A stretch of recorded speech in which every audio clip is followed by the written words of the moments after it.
He's John. I'm Anthony. It's Friday. Listener Questions Live, free agency edition. If you didn't get enough of us this week between the water cooler chat, between our Wednesday show where I made myself very popular apparently in that show, and of course, we've got today for you too. So we've got a lot to get to, and we're fielding your questions. John, before we get to all those, how are you, bud?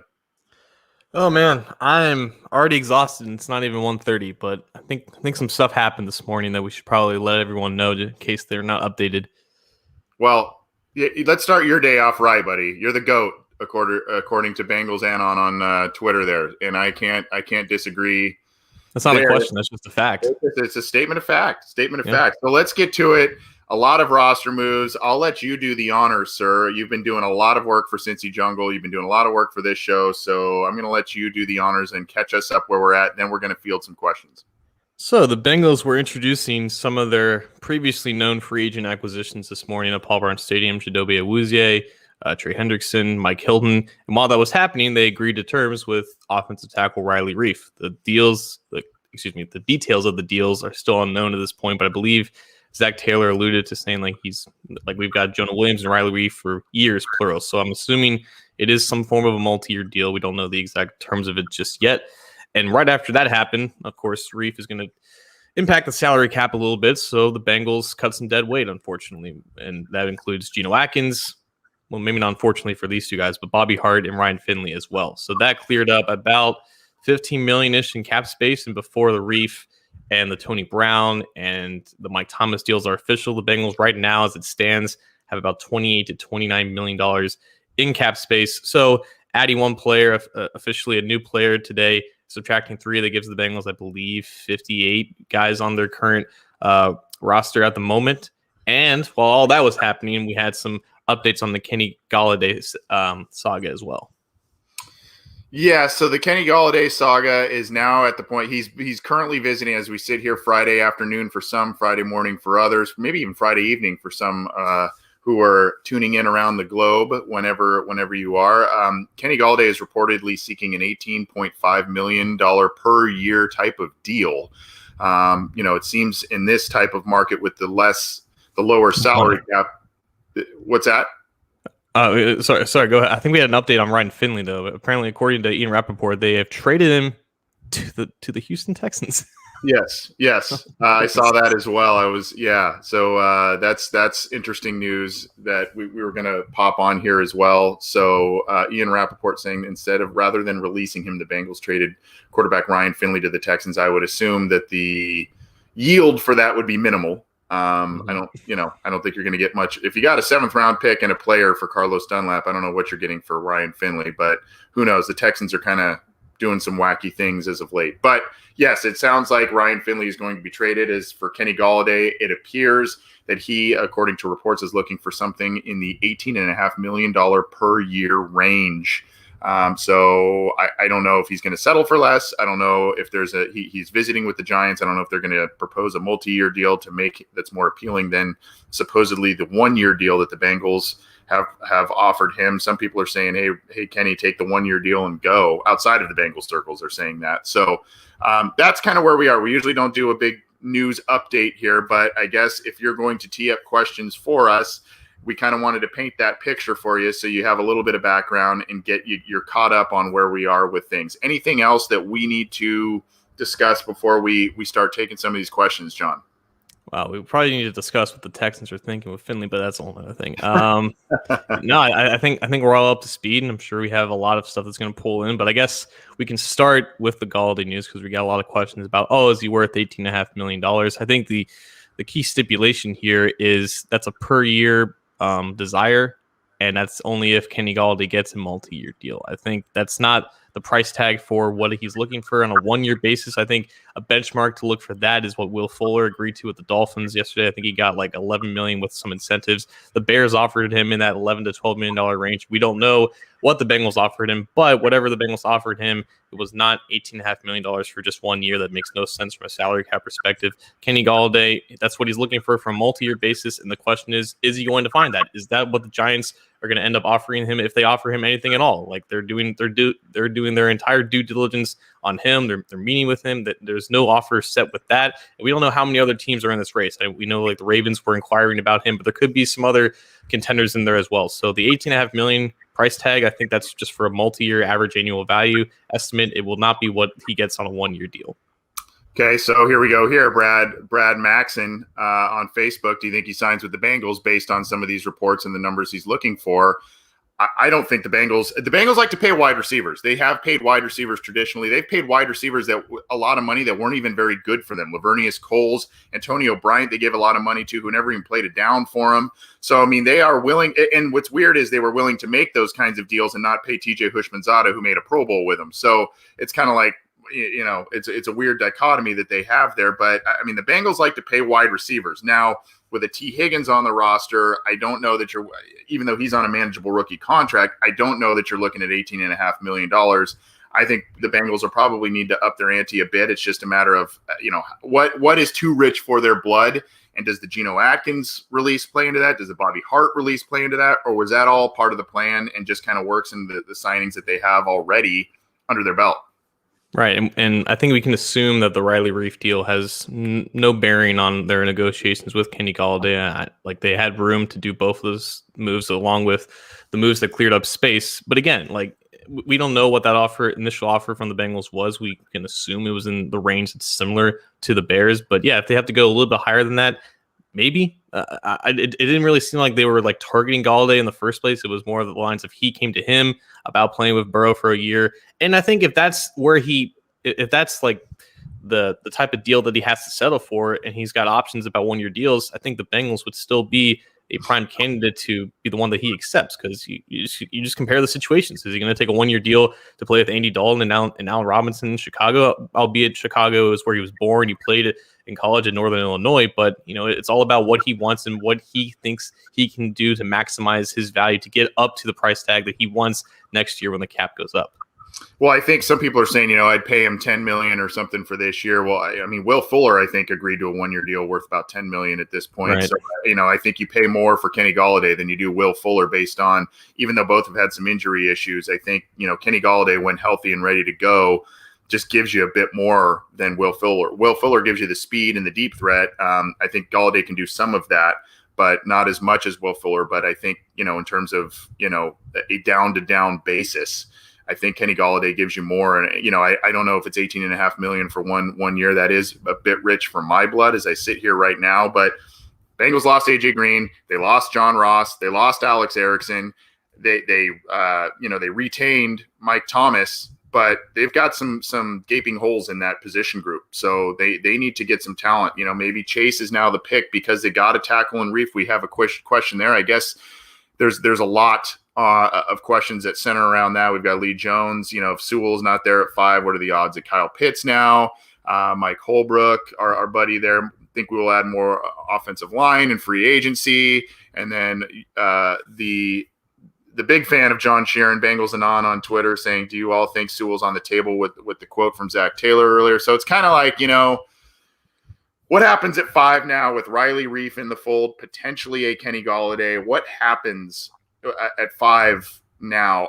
I still think, and I wanted to address this, you know, I want Penei Sewell. I like Rashawn Slater. I want Penei Sewell for this team just because of the ceiling, the perceived ceiling that's there. But I'm almost wondering now, based on the plan of what they do with Jonah and Reef there, I almost wonder now if Slater's the guy, and you start Slater early in his career at a guard position, you have the tackles, and then when Reef retires, moves on after this contract, Slater then moves to tackle.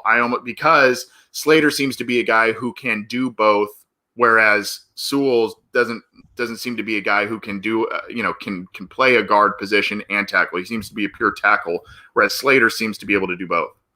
Yeah, I think for starters, just from a pure philosophical standpoint, I don't think anything that happened today or happens for the rest of the day really has a significant bearing on what they should do in the draft. Like Riley Reef, say he signs for 2 years. I don't think that dissuades you from taking an offensive tackle who's still 20 years old and can play for the next 10 to 15 years. You still should be looking at long-term options and long-term answers at those most important positions if there's a player of that caliber available. So I think Sewell is definitely still in the conversation, if not still the favorite. But obviously, from a short-term perspective, this brings Chase back into the light, and now they don't absolutely need to take a tackle at 5. The Slater angle that you brought up, I thought of actually earlier today, and I'm glad that you brought it up because I wholeheartedly agree. From a logistical standpoint, it makes a lot of sense to take Slater, who you still can convince yourself is worth that 5th overall pick, but then do the Andrew Whitworth route, move him in the guard earlier in his career, allow him to develop, get those warts out, and then whenever Reef moves on, you move him out to that right tackle. Then you have your bookends. Then you may be more comfortable with having a guy with Slater's build handling the bookend opposite of Jonah Williams. So I think that makes a lot of sense, but I still think all those options are still on the table. But this is a good thing. This is what they should want. They should want that flexibility to not be hamstrung to a certain position at that spot. They have plenty of guys that are worth that pick, or at least a handful of guys who are worth that pick. And now I think all of them are officially on the table. I think, and we'll get to, more questions here. There's just a lot of questions that are phrased differently, but kind of asking the same thing. So we're trying to get to some of those as we're cruising along here. But, I think the other question that the Bengals need to ask themselves is how much, with Kenny Golladay, how much money is too much money in an effort to avoid being desperate going into the draft? Because now I see, we were just texted, it looks like the Steelers maybe re-signed Smith-Schuster. I know not a lot of Bengals fans wanted him as a wide receiver, but he was one of the top names out there. You've got Will Fuller gone. Curtis Samuel is gone. Now Kenny Golladay is really the top premier guy. And if you don't get him, you may get, kind of some veteran journeymen that, don't really move the needle all that much. And, or you're once again relying on rookie wideouts, young wideouts. T. Higgins proved that he was very capable as a rookie, but he's still, emerging and growing as a football player. He's very young. You've got Tyler Boyd, sure. You bring in Chase, he could have an immediate impact, or one of these other guys could have an immediate impact, but there is still a little bit of growing pains that takes place with a rookie in this offense. So I guess I go back to saying, there's a big price tag to Kenny Golladay, but with that price tag, not only gives you talent, but it gives you draft flexibility. And there is value to that, aside from the production that Kenny Golladay should give you with this wide receiver core that you can build there. But I wanted to ask you, because you were the one who brought up Golladay, all those weeks ago, about as a potential free agent target. What price on a multi-year deal would you have been comfortable with him before you heard the $18.5 million? Well, what did AJ Green get last year on the franchise tag? Was he about $18 million? He was about 18. Yeah. So, it depends. It depends on the amount of years and all that kind of stuff. I mean, I think if you think he is your number one guy, or 1A, 1B with T. Higgins, or what have you, if you think you can build this three-headed monster with him, with Tyler Boyd, with T. Higgins for the long term, I mean, I think you can pay him north of $12 million, maybe even pushing up to 15. I think 18 is a bit rich for my blood, and just because of that. But again, the Bengals need to value. It's not just what Kenny Golladay gives you on the field. It's also not going into the draft absolutely desperate, and then you're missing out. Kind of the Billy Price situation a couple of years ago. You're not missing out on some blue chip players at needs that you can fill maybe a year down the road or what have you. I don't know. I guess it's just it's hard for me to say, but I mean, I would say north of $12 million for sure on a multi-year deal for a guy like that. If he proves to be healthy, and you think he could kind of create this offensive hydra at wide receiver. Right. And that's really for like a 1-year deal. Like if he was going to get a multi-year deal, it was always going to be in that $16-18 million range. It's just a matter of, is anyone actually going to pony up and pay that in a market that's really, unfortunately just not very pleasurable right now for wide receivers. So again, I don't think the Bengals would pay him $18.5 million over multiple years, and I don't think they would pay him that right now for just a 1-year deal. I think people are just kind of running with that price, but they're losing the context that that's for a multi-year deal, and the Bengals are not in the market for that. But also, like, that's unfortunately, if we're here, sitting around like, I wouldn't pay Kenny Golladay $18.5 million. It's probably what other teams are thinking too. Yep. So we've kind of fielded some of your questions in the live chats here. There are 4 live chats. You could theoretically get in touch with us. We've got the live YouTube chat. We've got Cincy Jungle's Facebook page. We've got the comment thread on cincyjungle.com. And if you're joining us via Periscope through Twitter, You can submit questions or comments to us that way. You can call or text us 949-542-6241. We've already got some texts coming through, so we'll get to some of those.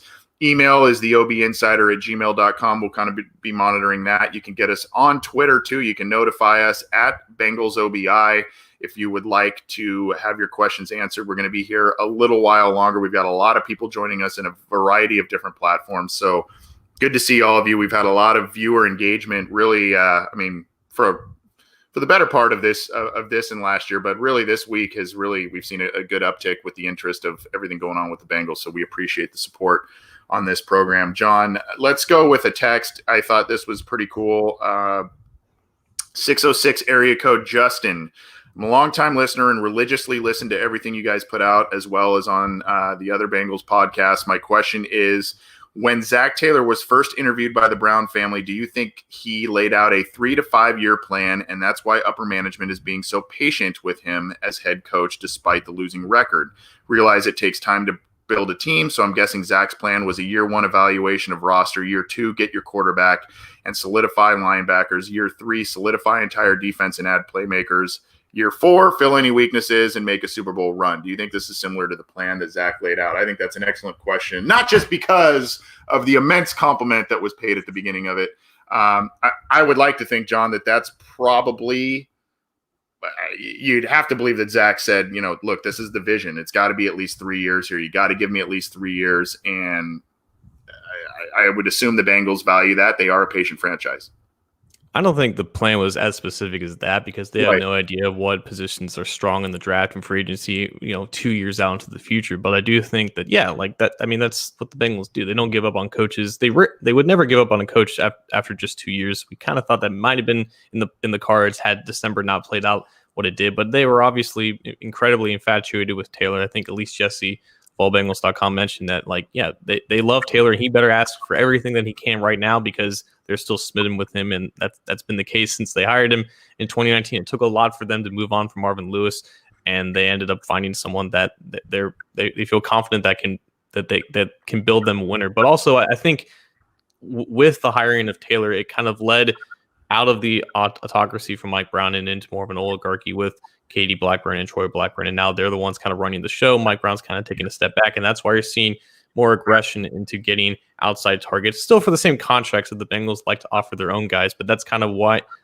you're seeing in terms of a change in how they're building the team and how they're filling these needs. And I think, that all goes back to having the faith that Taylor is the guy that can lead the locker room and to build a winner, just like Marvin Lewis almost did in those playoff losses and whatnot. So I think they still have confidence in whatever long-term plan that he phased out, but also I think that was what kind of signified their change in their, albeit not incredible, but notable progress in how they built the team.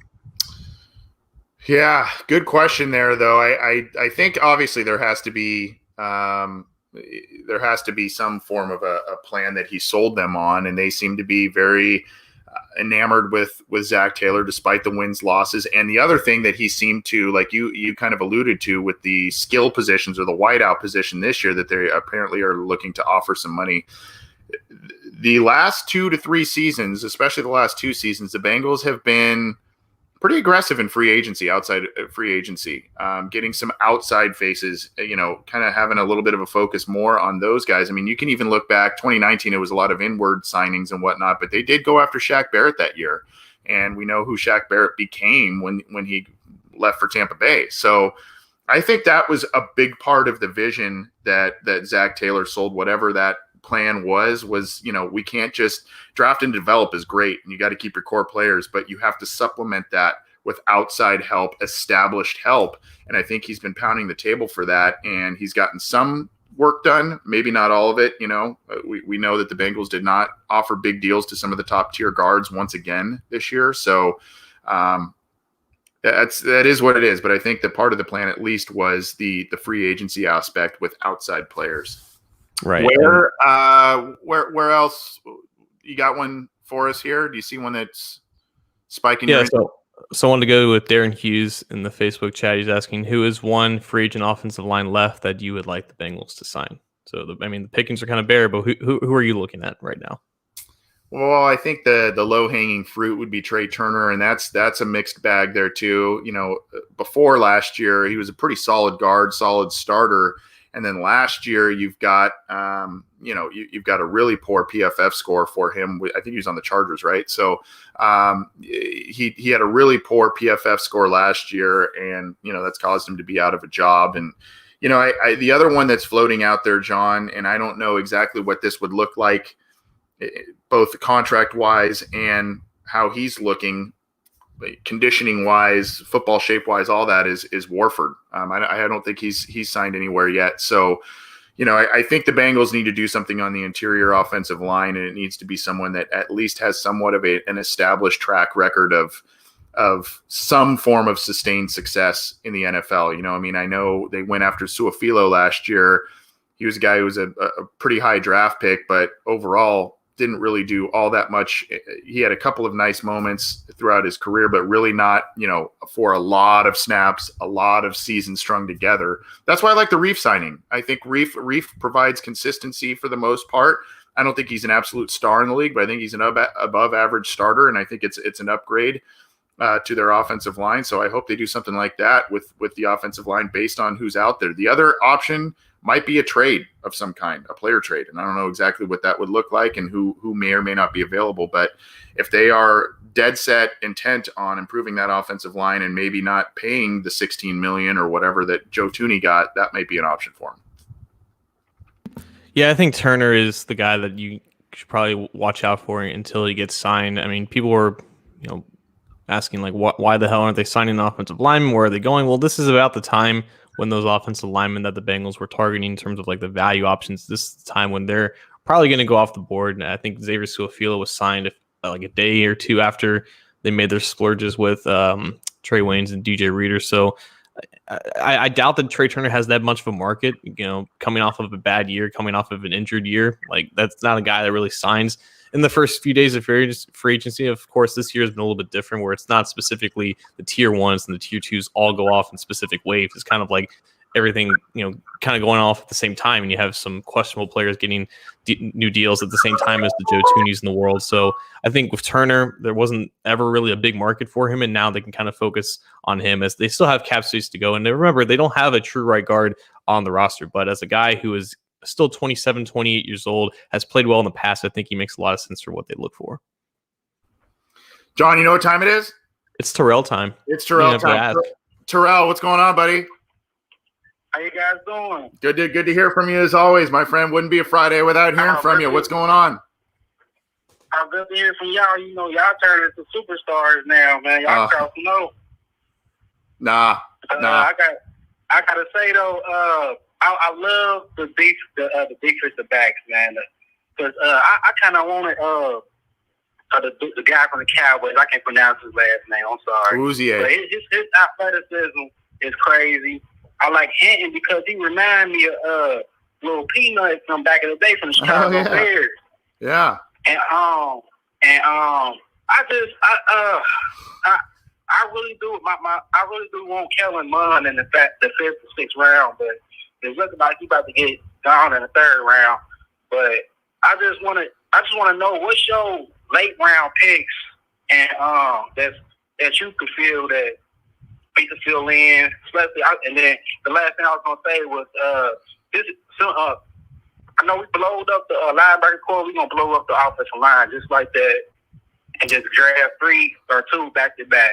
And as long as we get worst going to work, so we get Slater and trade back and get Leatherwood or somebody from the guy from the Texas Longhorns, Cosme or something like that. Yeah, Cosme. Yeah, Cosme. If the worst going to worst, I think we'll be okay. But I think Joe is ready to go. I think the team more focused. We getting more younger and stronger. And all I gotta say is we gonna be back. All right, thanks, Terrell. We'll answer some of these questions off the air. Good to hear from you as always, buddy. No problem. Always see you. All right, take it easy. So, catching us on the spot a little bit in terms of some late round picks. We got to do a little more homework. I know I do, at least. I know I mentioned one that was maybe a more mid-round guy that I just really like.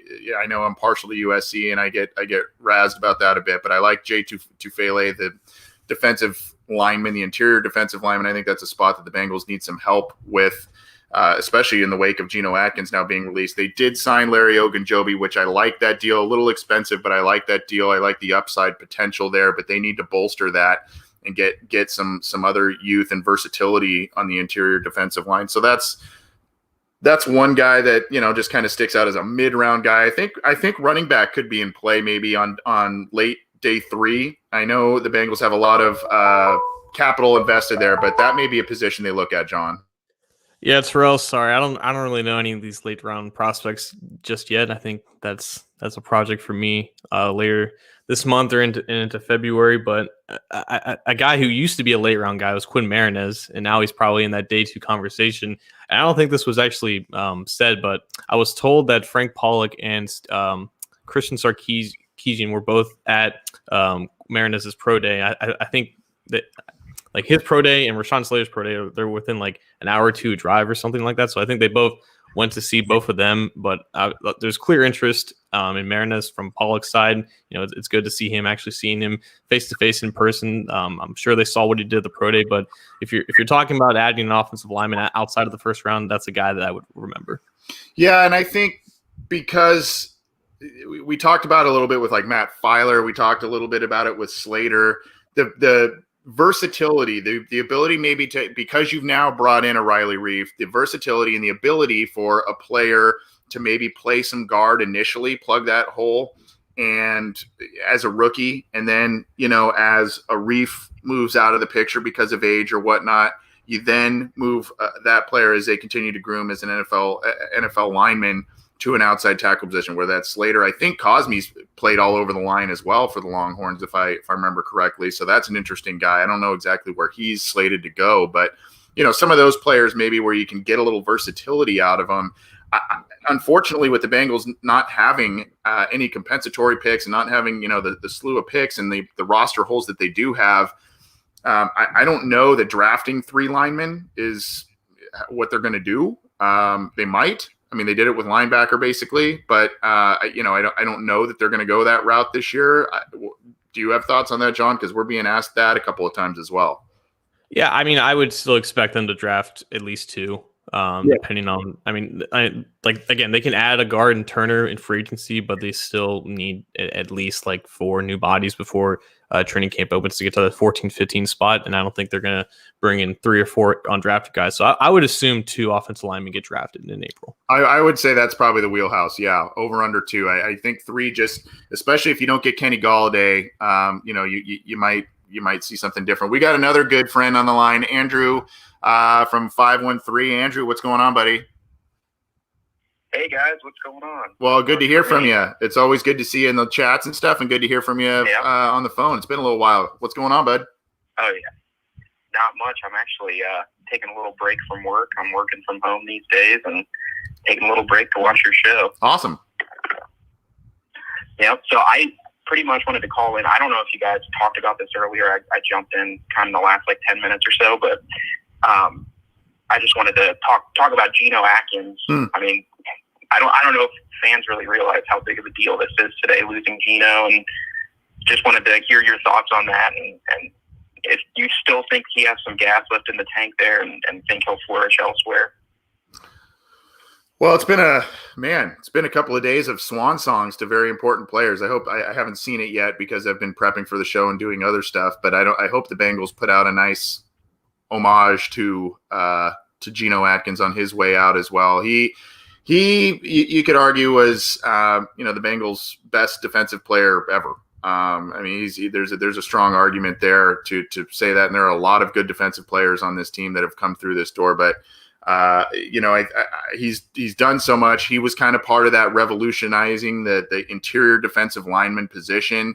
Kind of seemed like a little bit because of the size. You always thought you got to be 320, 330, and blah blah blah. And he kind of shattered that mold, as did Aaron Donald and others. That you can utilize these players in the interior and be effective, and utilize leverage and all those kinds of things. He's kind of like if you remember John Randall, just a uber productive guy, got after the quarterback, just big motor, that sort of thing.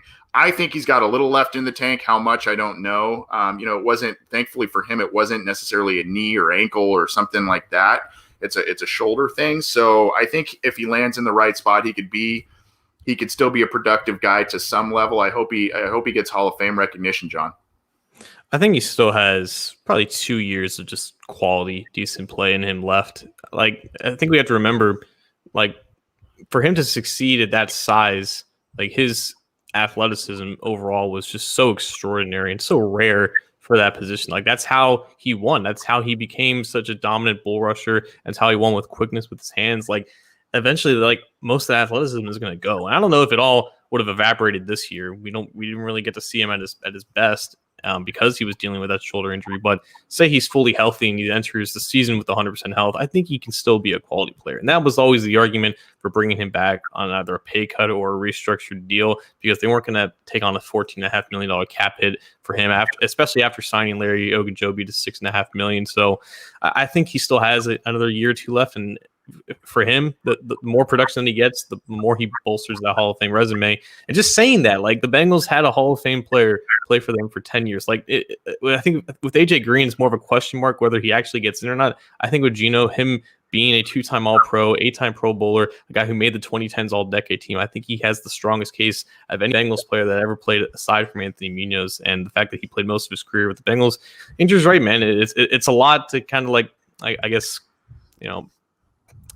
comprehend at the moment, especially with AJ Green going off like 2 days ago. So there's a lot of exciting news, but he's right. It's nice to reflect on, a little bit of a somber angle to it. Yeah, some sobering news, and it rarely works out this way when a longtime star or veteran, when they're let go by a team or allowed to leave in free agency, and they're at the end of what seems to be at the end of their careers. It rarely works out to be a thing where they had a nice season and they just go on, and it's more like they were hurt or they weren't productive for the money they were given, or they were seeking too much money for the team's blood. And that's just kind of what the issue was here. And this is just more Marvin guys being shed off the roster. I don't think that's why AJ Green or Geno Atkins were either allowed to leave or asked to leave. It's not the Marvin Lewis thing. It's just, it was time, and it just made financial sense for the team to move on. But that's kind of thanks for bringing up Geno. We didn't get to really talk about that. We've been catching up on a lot of news and all kinds of things, Andrew. Good to hear from you, bud. You stay well. Okay. Yep. You too. See you guys. All right. Take it easy, bud.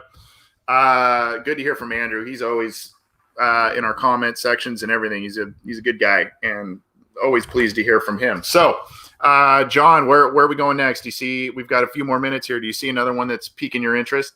Yes, I wanted to address Lee Jones back in Facebook from about 20 minutes ago. He's asking, if not Galladay, why not make a play for T.Y. Hilton? And I've also seen some people mention Josh Reynolds. The latter is one that I think we've mentioned before and has been mentioned throughout the offseason. But if not one of those two guys, are those the two guys that would be your backup plan to Kenny Galladay, or is there another receiver out there who's still in the market that you think they should be interested in?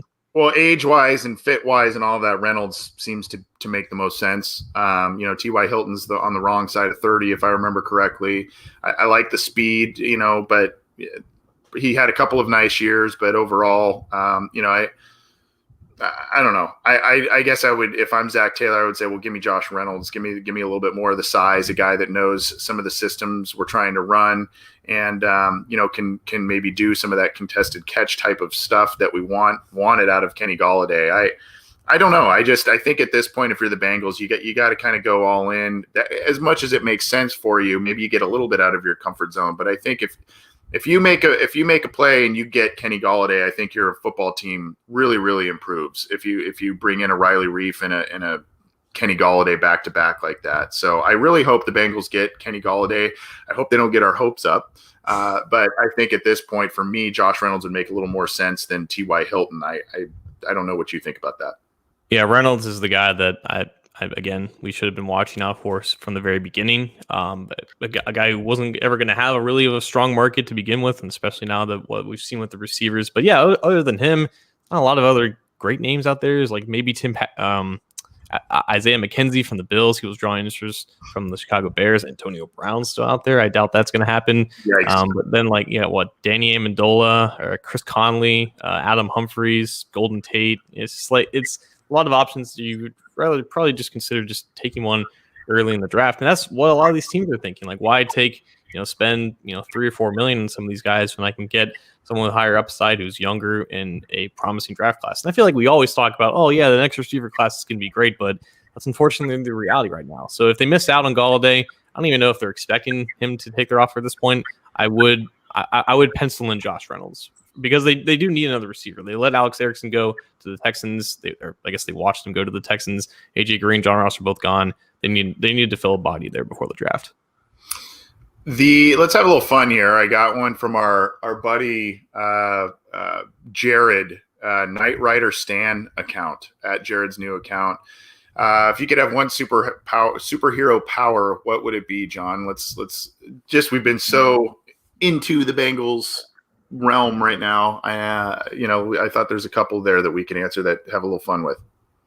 I never have an answer for this because I feel like I would want them all, and I would want like the one thing, like a Chronicle type situation where I just have telekinesis and I can fly. If I had to pick one though, I kind of want like invisibility, but like a ghost, where I don't have to like have doors open for me. I can just be anywhere and like just go anywhere that I want and just find out as much information as possible. Super strength, I feel like it's kind of played out. Flying, don't really care about that. Oh, teleportation easily. Yeah. Okay. Forget everything I just said. They're intertwined a little bit. I mean, those are related, I guess. I know it's like all over the place, but teleportation for sure. I drive to Toledo like every 2 weeks to see my girlfriend. I would love it if I could just fall into a hole and just be in her condo like whenever I wanted. That'd be great. Yeah. I mean, I thought about this when I saw it, and I was going, well, reading minds would be good, but then you're kind of like, man, some of the thoughts that people have, and the thoughts maybe as they see you that you're able to read, you go, well, do I actually want that power? I don't know if I want that power, but I mean, that would be intriguing to me, as would maybe flying, I guess, just so you can go and travel, I guess, at a moment's notice. That was funny. Then I saw one. I think it's gone away in our comment section. I don't know why, but I saw one from our buddy Jake Liskow saying, "Are you guys mad at me?" And I was like, "What? Why would we be mad at you? You're the man, dude." No, Jake. Yeah, you're awesome. You kick butt. We respect the hell out of you, man. And I'm glad he was able to join us. So I saw that earlier, and I meant to get to it, and then we got some calls and stuff. So anyway, a couple fun ones there. Let's see. Bangalorian, our buddy, says, hashtag Galladay. Not really a question, but you know what I mean. So a couple fun ones there. Let's get out of here in just a second. I see Fish T66 asked a couple times about Quentin Spain. What do you think about that being an option? I guess, it wouldn't be anything more than just barely over veteran minimum. It would not guarantee him a roster spot at all, but for the sake of just having a body there that they're familiar with, sure. But again, I don't think it really changes that much. But also, I do want to just go back real quick to the hashtag Galladay stuff like that. Like I felt compelled to write about that because it was it surprised me. It was just regardless of what you expect out of the whole situation, just seeing that kind of take off and become like the number one trending thing on Twitter. It was at the very least fun. It was enjoyable to see that kind of progress in real time and see it kind of grow and kind of annoy other fan bases as well. But it's crazy because like that's a high quality free agent that reached out to the Bengals about playing for them, and then they took that opportunity, and then you saw the response from the fan base. So that whole situation, I just wanted to just say real quick, that was very fascinating from my point of view, and I'm glad it did happen regardless of what is going to happen with the whole situation. It was really neat to watch, and from what I could see, I was a little limited towards the latter half of the day yesterday, but really neat to watch. And a thought that I had was, if Kenny Galladay signs with the Bengals, how neat would it be for the fan base to be like, not only I talked to Joe Burrow, he really wooed me into coming, and I'm really excited about what the team's building here, blah blah blah, but he's like, I saw that hashtag trending and all the fans that were just wanting me to be here. And I saw that on Twitter. How cool if he like acknowledged that and said like, Right. that was kind of a reason that got me here. You know, I saw a fan base that just came in waves that wanted me to be here. I don't know if I'll end up a Bengal at this point. Maybe something changes this weekend. We'll see. But I just had that thought yesterday going, how cool would that be if he actually publicly acknowledged that this was a cool thing and helped bring him to Cincinnati. So kudos to the Bengals fan base. We know they're rabid for sure. And, you know, it was a cool little movement there. What else do we? Oh, I'm seeing this one, John. Do we cut Gio to save on cap space? I think this was asked a couple of times. I don't see it.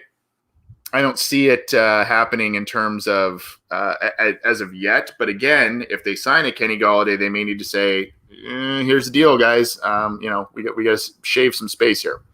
Right. I think it's very similar to Drake Kirkpatrick last year, where it made a lot of sense to let go of Kirkpatrick, but they didn't really do it until they found a guy in Von Bell like a week after free agency began. They needed the space. They parted ways with Kirkpatrick. I think going into free agency, they plan on keeping Gio, regardless of the Samaje Perine deal that they got. I think it was like a 2-year deal, like a modest cap hit. So they're paying a lot for running backs, and it makes sense to offload that contract, but I still don't see it happening until they make another like notable acquisition that would require them to open up that space. Because unfortunately, he's got like the contract that would give him the most cap space with the least dead cap hit, aside from I guess CJ Zoma, who I also don't see them cutting. So I think Gio's safe until they make an acquisition, like if they make an acquisition like Aldi. Not saying when they do. Wouldn't be a show. Well, we'll get there in a sec, John. I'm getting questions about Mike Daniels, Josh Bynes, viability and of that happening, and I guess how much that would move the needle. I said the Bengals need interior defensive line help, so you know Daniels did some nice things for the team in the wake of a different role than they envisioned for him last year. Yeah, and I think there was a report, I forget who said it, but not only were the Bengals looking at Ogunjobi, they were looking at other defensive tackles too. So they paid a decent amount for Larry Ogunjobi, but it seems like they're not really done addressing that position, which makes sense. They don't have really anybody behind Ogunjobi now that Geno Atkins is gone. So if they want to bring back Daniels on the minimal deal, I think that makes a lot of sense. He still has some stuff left in the tank. He obviously wants to be here. He's still training, and I think it would make a lot of sense. And plus, we can have him back on the show. Yeah, exactly. No Christian Covington, free agent. So I don't, they've got a lot to work, figure out there. John, I would be remiss if I did not allow you to give some thoughts here about Bobby Hart being cut. He has been one of your favorites for sure, and now he is no longer a Cincinnati Bengal. Issues. There were points last year where it was actually okay in terms of on the field play.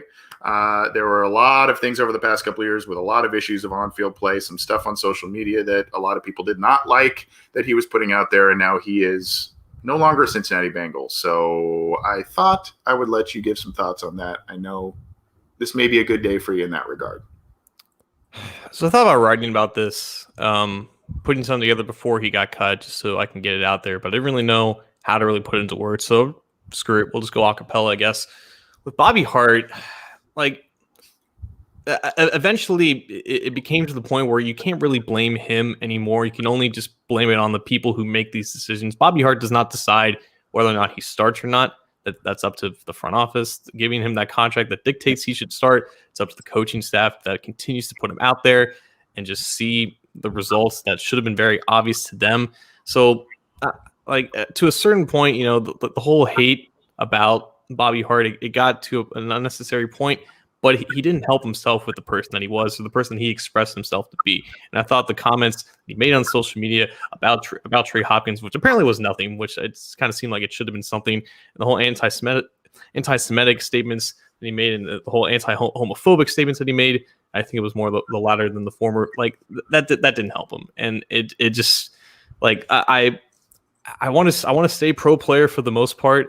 But when you present yourself in that way, that does not give yourself the benefit of the doubt, and also continue to just not be a good player, like it doesn't really help your case. So I put more of the blame on the team itself for continuing to put him out there and expecting him to be a player that he wasn't.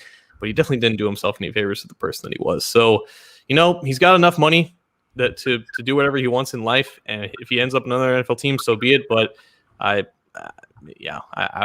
prefer to leave it at that without saying anything else. Yeah, I get you. And again, it's one of those things where it was definitely time to move on, if not beyond time to move on there. You gave him an opportunity. You gave him an opportunity through, I believe, 2 different coaching regimes, right? I think at this point it's kind of like, well, you saw what you got out of him. He was essentially a player who is, quote unquote, in his prime, and the proof is there. Now the Bengals have more of an established, consistent player in Riley Reef. That is, we think. How do you think the tackle situation is going to play out? Duke and Zach were committed to Jonah Williams playing left tackle. You've got Riley Reef, who has played a little right tackle in the league, but is primarily a left tackle. I mean, what are we doing here? I think he said in this press conference he's told he was going to play right tackle. So he played there for a year with the Lions. He played all over the line at Iowa. And when you come out of Iowa and you're good enough to play left tackle, you're probably talented enough to go wherever they need you to be. The other connection, I don't know if a lot of people have talked about this or not. I connected some dots yesterday when this was confirmed that he was visiting with the team. Reef was in Detroit in 2016 with Brian Callahan, who was an assistant coach there too. So there was a brief overlap there between those two. So that's probably where there's a little bit of a connection there. And, we'll have to see what the deal is. I think you had mentioned, he mentioned a multi-year, or somebody said something about, Zach, I think said we have these guys for years, plural. So we'll have to see some details there, but a good improvement along the offensive line, and hopefully the Bengals make more moves going forward. We've gone long here. We're going to get out of here, I think, unless there's anything else you want to get to, John, that we may have missed. We tried to get to as many questions and comments. If we missed yours, we tried to group a few of them together because a lot of them were worded differently, but asking kind of the same thing. But anything else we missed that we need to get to? I guess we can end it on special teams. Randy Bullock found a new job with the Detroit Lions. We had a couple questions about what they do with kicker. I think that probably comes at the end of the draft or after the draft. Regardless, there will be competition for Austin Seibert, I would bet. Yeah, I would think so as well. Seibert didn't light the world on fire in his brief appearances towards the end of the season here, and I think the writing was on the wall for Bullock when he was kind of getting, wasn't he like healthy scratched at the end of the year last year? So, yeah. I mean, it is what it is, and they do have Clark Harris back. Did they re-sign Huber? Is he? They did not. Yeah. Not yet. So I'm interested to see what goes on there. I would think Darren Simmons would pound the table for him and not want a new kicker and new punter in the same season. We'll see. But, special teams. And then you've got you did get Brandon Wilson back. Erickson's out of the picture. So who's going to return punts? Is that Wilson as well? Is that Darius Phillips? I don't know. Mm-hmm. So we'll have to see how that plays out. But hopefully there's a little more electricity in the return game there than has been. But some transition on that side of the ball, to be sure. Oh, and real quick, we have Sports with Strawberry Ice in our comment section as well. I'm going on his show on Monday, I believe, at 5:30. So definitely check that out. I wish I knew how to plug it because I don't know like what platform it's on. But Anthony, you've been on the show, so how can people watch it? It's on YouTube. He's a great guy, Jeff. Jeff and Justin, they're great guys, great hosts, and they had me on. I think. I'm losing track of time. I think it was maybe last Thursday. They had Zim on earlier this week, another Cincy Jungle guy, and then of course they're having my esteemed co-host here, John Sheeran, and he's a good dude, and I think you'll have a lot of fun there. So go check out their channel, go check out their YouTube channel, subscribe to it. They do a lot of good work over there. Have a lot of fun, and it's a good chat to be had. I'm sure you'll have some fun, John. Absolutely, looking forward to it. All right. Well, thanks, everybody. That's going to do it for Friday. I'm sure by the time we get this all out and on all the channels, there'll be some new news because that's the way this thing goes. But we're going to get it out to you. You can get it on our YouTube channel. It's on cincyjungle.com or on any of your favorite audio platforms, iTunes, Stitcher, Spotify, Google Podcasts, Megaphone, iHeartRadio, all that stuff. Check it out. We appreciate the support. Hang in there. There's going to be some good news, some more good news coming for Cincinnati Bengals fans. John, have a good weekend, buddy. You too, man. All right. Take it easy.